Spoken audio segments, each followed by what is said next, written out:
Olá pessoal, vamos dar início ao nosso curso de Direito Eleitoral para Concurso, resolvendo as questões de Direito Eleitoral, abordando diversos assuntos, como alistamento, como órgãos, registro, partidos, propaganda, etc. Então vamos lá, começar resolvendo a primeira questão de concurso das diversas organizadoras, esses concursos que tivemos até a data presente, para os tribunais regionais eleitorais, mas também para a magistratura, para o Ministério Público, etc. Então vamos lá com a primeira questão. Tício é servidor público civil e residia em São Luís, cidade onde votava. Contudo, foi transferido para a cidade de Imperatriz. Para ser admitida a transferência de título eleitoral, Tício deve satisfazer as seguintes exigências. Então, esta primeira questão, ela se refere à operação transferência.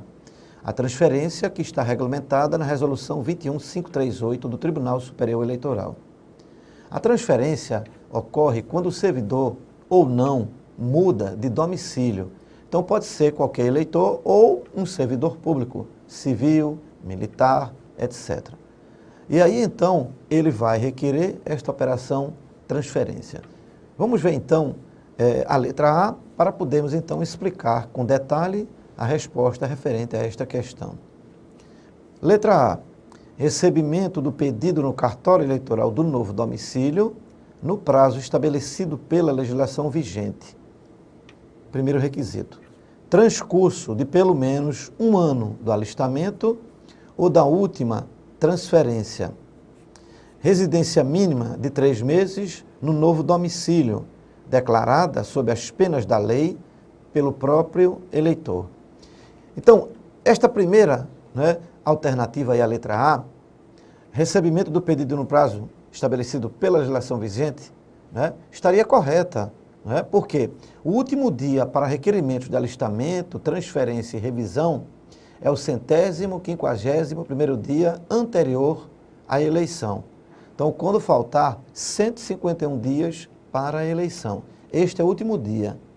No dia seguinte, faltam quantos dias para a eleição? 150. E o cadastro, então, o cadastro eleitoral estará fechado para requerimentos de alistamento, transferência e revisão, só podendo ser requerida a operação segunda via. Então, estaria correta, De pronto. Transcurso de pelo menos 1 ano de alistamento ou da última transferência. Ou seja, o eleitor está com seu alistamento há pelo menos 1 ano. Se tiver menos de 1 ano, não vai poder requerer a transferência.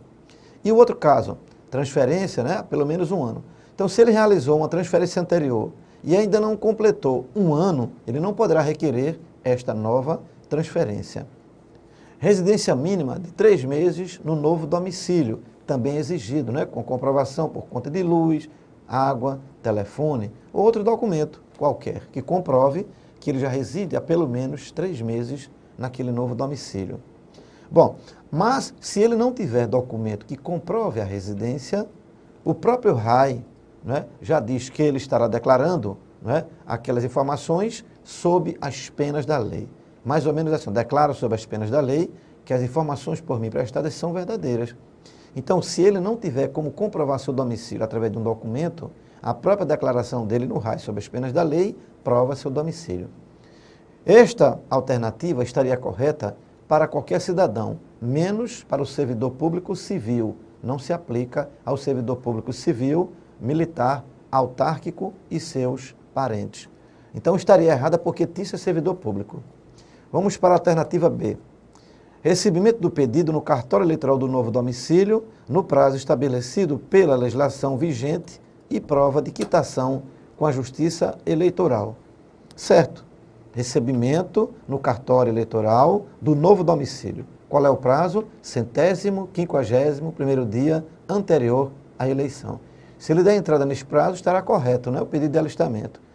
E prova de quitação, ou seja, a prova de quitação se faz com todos os comprovantes de votação, todos os comprovantes de justificativa eleitoral, a certidão de quitação com a Justiça Eleitoral, que inclusive pode ser tirada na internet, no site do TSE, www.tse.jus.br, ou então a última GRU, ou seja, a guia de recolhimento, né, da União, com o pagamento, né, de uma multa após a última eleição. Então estaria correta essa alternativa. Mas vamos ver a letra C. Transcurso de pelo menos 1 ano do alistamento ou da última transferência, residência mínima de 3 meses no novo domicílio, declarada sob as penas da lei pelo próprio eleitor. Não se aplica a Tício porque ele é servidor público civil e não se aplica. Letra D. Prova de quitação com a Justiça Eleitoral. Recebimento do pedido no cartório eleitoral do novo domicílio, no prazo estabelecido pela legislação vigente. Transcurso de pelo menos 1 ano do alistamento ou da última transferência. Residência mínima de 3 meses no novo domicílio, declarada sob as penas da lei pelo próprio eleitor. Então vamos ver então a alternativa correta. É o artigo 18 da resolução 21, né, 538/03 do TSE. A transferência do eleitor só será admitida se satisfeitas as seguintes exigências: recebimento do pedido no cartório eleitoral do novo domicílio, no prazo estabelecido pela legislação vigente. Transcurso de pelo menos 1 ano do alistamento ou da última transferência. Isto aí é a regra geral. É a regra geral. Residência mínima de 3 meses no novo domicílio, declarada sob as penas da lei pelo próprio eleitor. Prova de quitação com a Justiça Eleitoral. Porém, o parágrafo 1º da resolução 538, né, 23158/03 do TSE, estabelece o seguinte: não se aplica a transferência de título eleitoral de servidor público civil, militar, autárquico ou de membro de sua família, por motivo de remoção ou transferência, 3 meses, né, de residência no novo domicílio, nem também 1 ano do alistamento, nem da última transferência. Então vejam só, a regra geral é que se exige, né, de quem é eleitor e não é servidor público civil, militar ou autárquico, 1 ano do alistamento ou da última transferência e 3 meses de residência no novo domicílio. Porém, para o servidor público civil, militar, né, de autarquias e os membros de sua família, quando foram requerer transferência, ou seja, mudança de domicílio, que é a mudança de município, não precisam comprovar 1 ano do alistamento, nem 1 ano da última transferência, nem também 3 meses de residência no novo domicílio. Então, a alternativa correta seria a letra B. Recebimento do pedido no cartório eleitoral do novo domicílio, né, no prazo estabelecido pela legislação vigente e prova de quitação com a Justiça Eleitoral. Então, o prazo é 151º dia anterior à eleição. Este é o último dia para requerimento de alistamento, transferência e revisão. E a quitação. A quitação com a Justiça Eleitoral nada mais é do que aquele comprovante de quitação que pode tirar no próprio cartório eleitoral ou posto de alistamento ou também na internet, no site do TSE, né? tse.jus.br. Então esta é a alternativa correta, letra B de bola. Vamos agora para a questão número 2. Vamos falar agora dos órgãos da Justiça Eleitoral. A Constituição Federal, no artigo 119, 118, 119, 120 e 121, fala sobre a Justiça Eleitoral. Em primeiro lugar, nós não temos, né, na Justiça Eleitoral, membros da magistratura de carreira.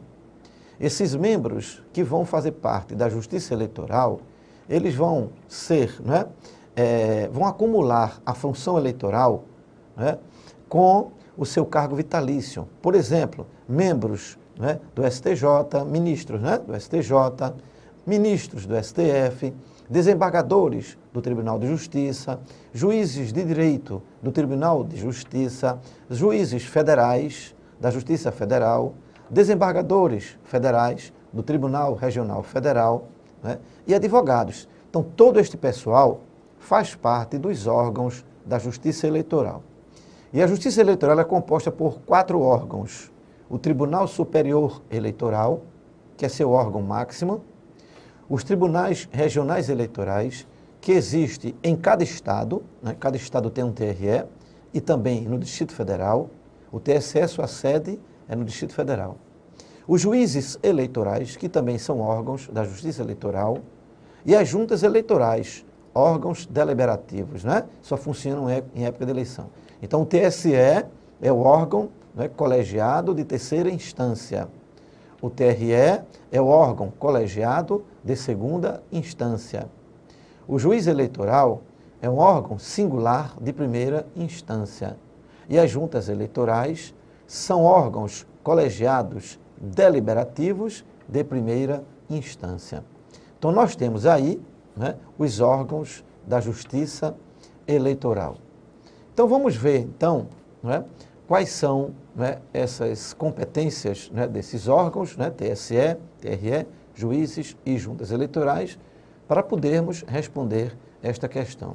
Lembrando também que esses membros, né, da Justiça Eleitoral, TSE e TRE, eles têm um mandato, né, mandato este que é de no mínimo 2 anos, né, permitida a recondução pelo mesmo processo da primeira investidura. Então vamos responder esta questão número 2 e aí detalharemos, né, as suas alternativas. A respeito da competência dos órgãos da Justiça Eleitoral, considere 1.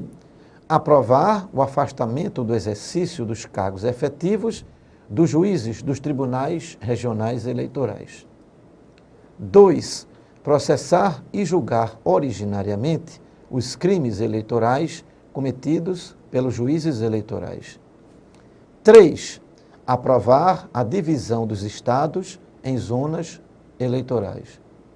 Bom, vamos então analisar cada uma das alternativas. A1, aprovar o afastamento do exercício dos cargos efetivos dos juízes dos tribunais regionais eleitorais. Bom, esta primeira alternativa, né, a competência dela é do Tribunal Superior Eleitoral.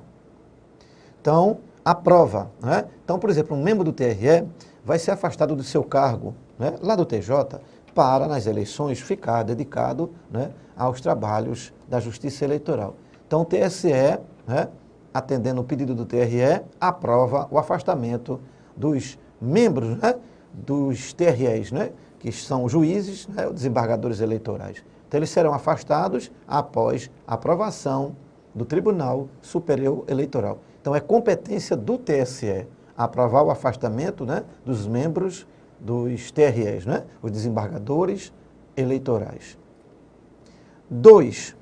Processar e julgar originariamente os crimes eleitorais cometidos pelos juízes eleitorais. Então, esta competência para processar e julgar originariamente os crimes eleitorais cometidos pelos juízes eleitorais é dos tribunais regionais eleitorais. Então, é do TRE esta competência. Então, mas lembrando, né, crime eleitoral, tá? Crime eleitoral. Então, a competência para julgar, né, tem uma apuração, e aí então vai para julgamento no TRE, Tribunal Regional Eleitoral. E a 3, aprovar a divisão dos estados em zonas eleitorais. Aprovar. A competência para aprovar é do Tribunal Superior Eleitoral. Por quê?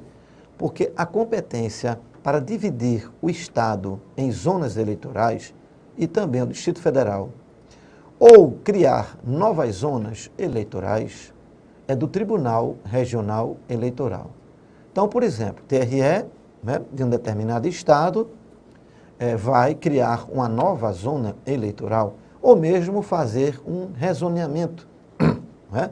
Por exemplo, desmembrar uma zona eleitoral em duas, né? A zona eleitoral com muitos eleitores e muitos locais de votação, o TRE então resolveu dividir aquela zona eleitoral em duas, ou seja, criar uma nova zona eleitoral. A criação desta nova zona eleitoral deverá ser submetida à apreciação do TSE, para que o TSE então possa aprovar, né? Aprovar a criação desta nova zona eleitoral, né? Porque envolve, né, muitas situações, né, custos, né, com a criação de uma nova zona eleitoral. Então, a número 1 é do TSE. A número 2, dos TREs.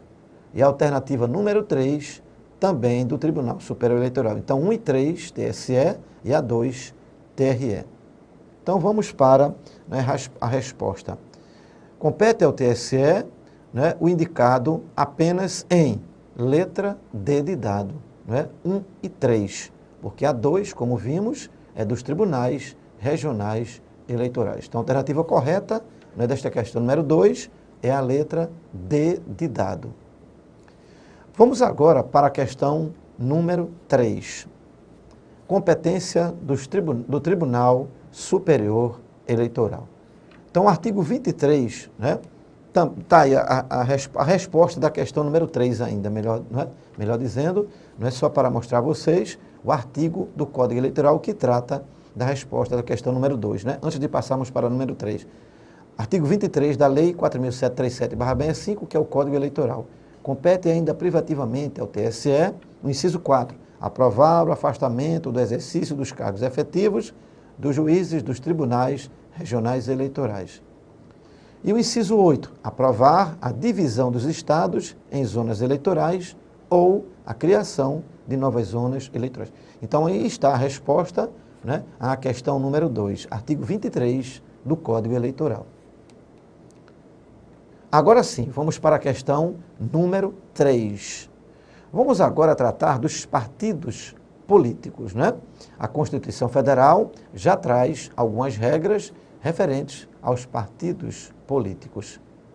E, regulamentando esses artigos da Constituição Federal, foi editada a Lei 9.096/95.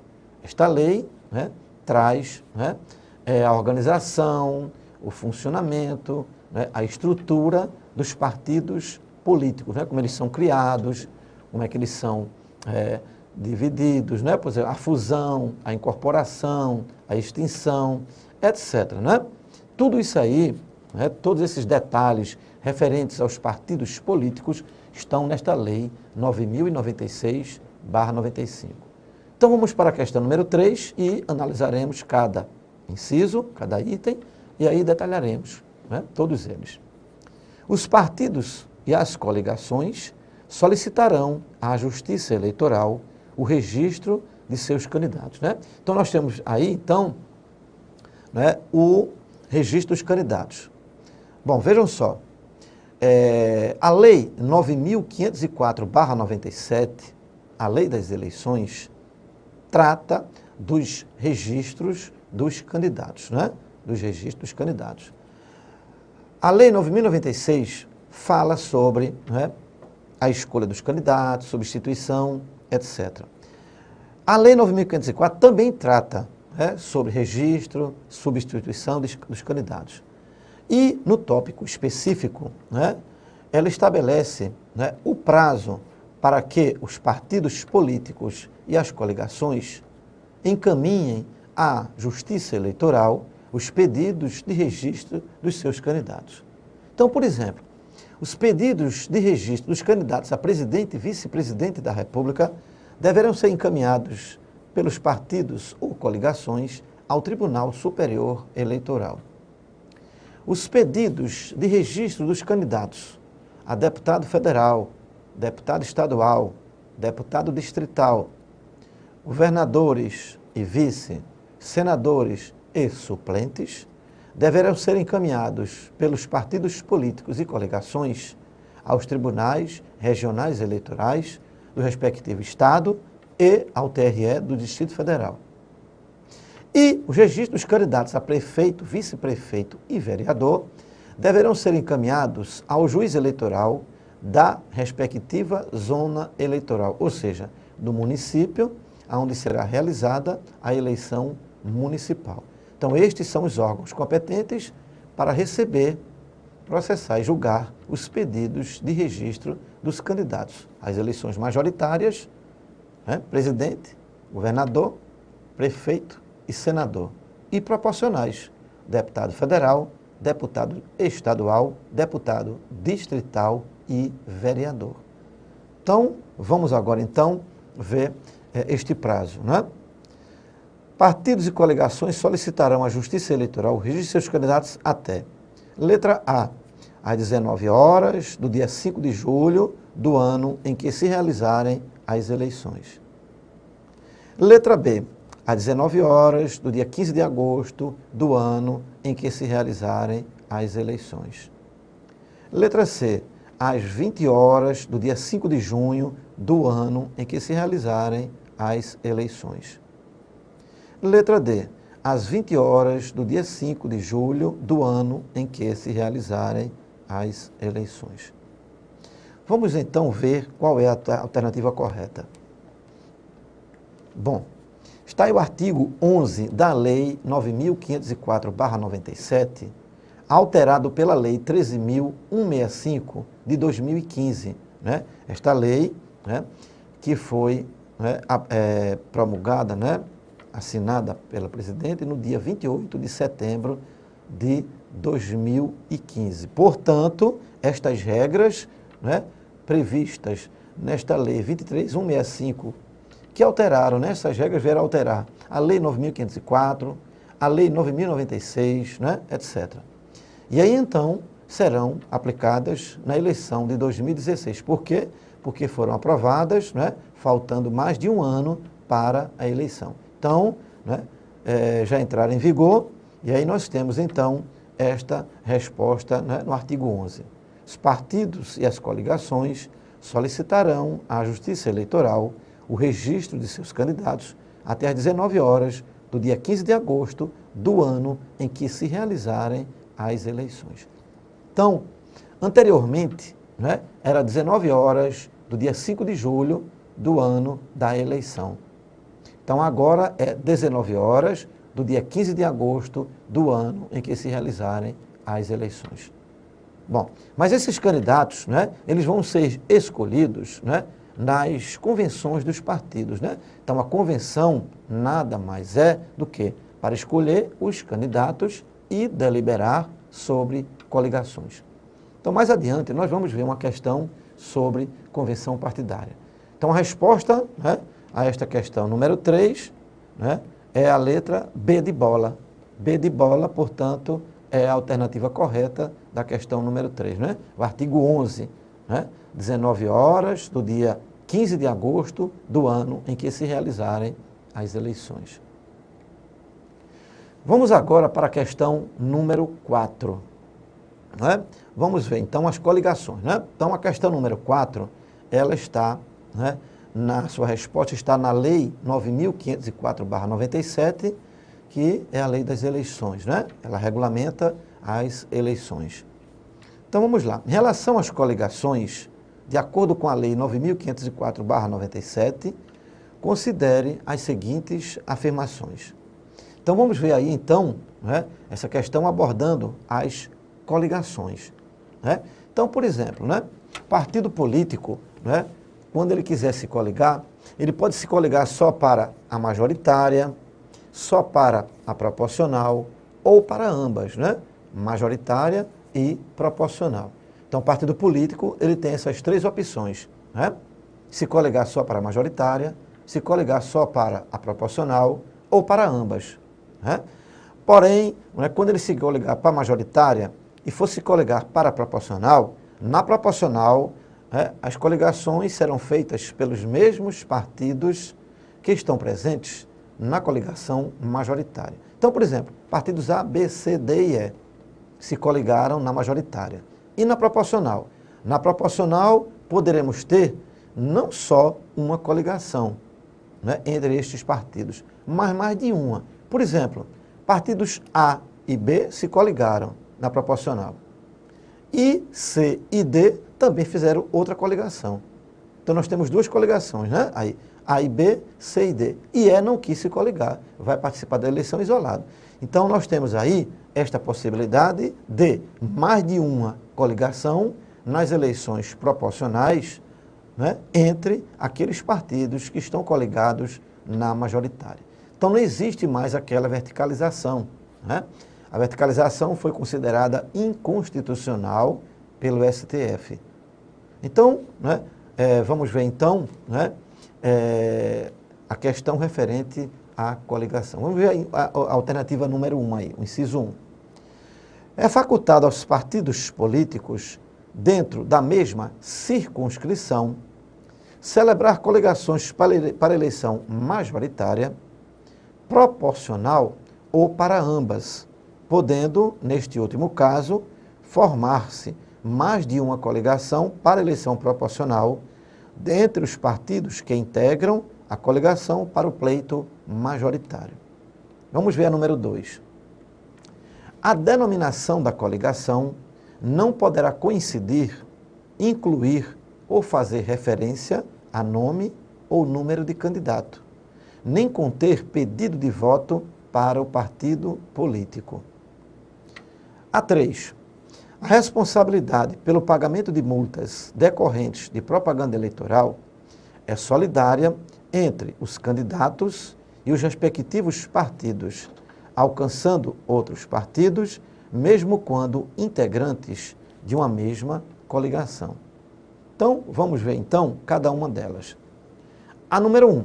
É facultado aos partidos políticos, dentro da mesma circunscrição, celebrar coligações para eleição majoritária. Por exemplo, em um estado, partido vários A, B, C, D e E vão se coligar para governador, governador e vice.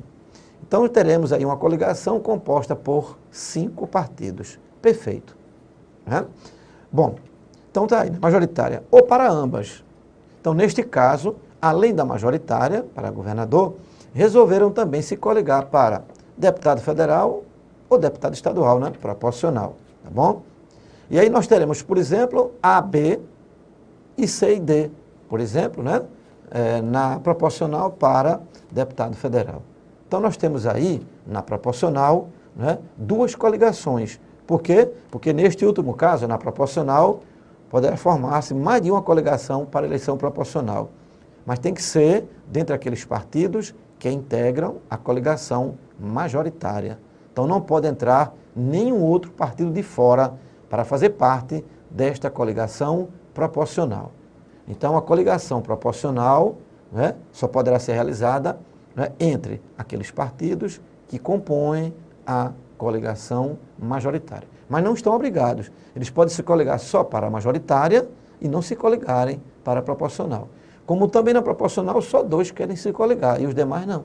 Então essas são as opções que o partido político tem para realizar sua coligação quando eles decidem na sua convenção. Então esta alternativa está correta.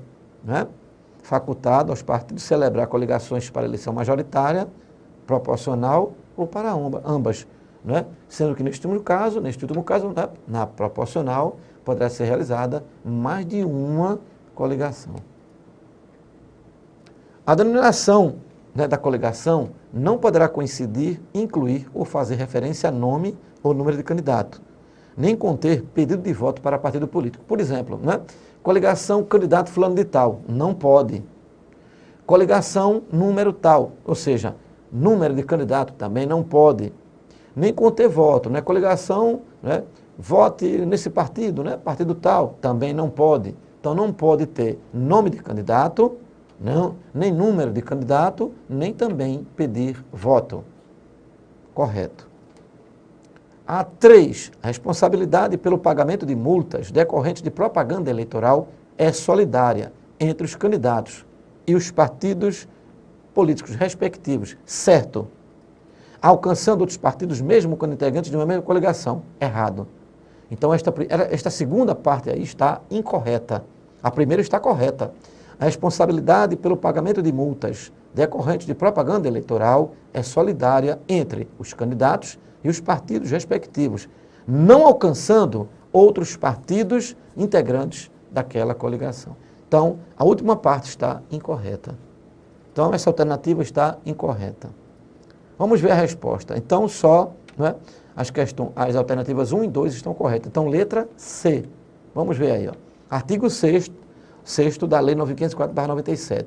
É facultado aos partidos políticos, dentro da mesma circunscrição, celebrar coligações para eleição majoritária, proporcional ou para ambas, podendo, neste último caso, formar-se mais de uma coligação para a eleição proporcional, dentre os partidos que integram a coligação para o pleito majoritário. A denominação da coligação não poderá coincidir, incluir ou fazer referência a nome ou número de candidato, nem conter período de voto para partido político. Tá certo? Então, esta é, né, a questão número 4. Então, a questão número 4, a alternativa correta é a letra C. Letra C. Então, concluímos aí, né, o primeiro módulo de questões, né, de direito eleitoral.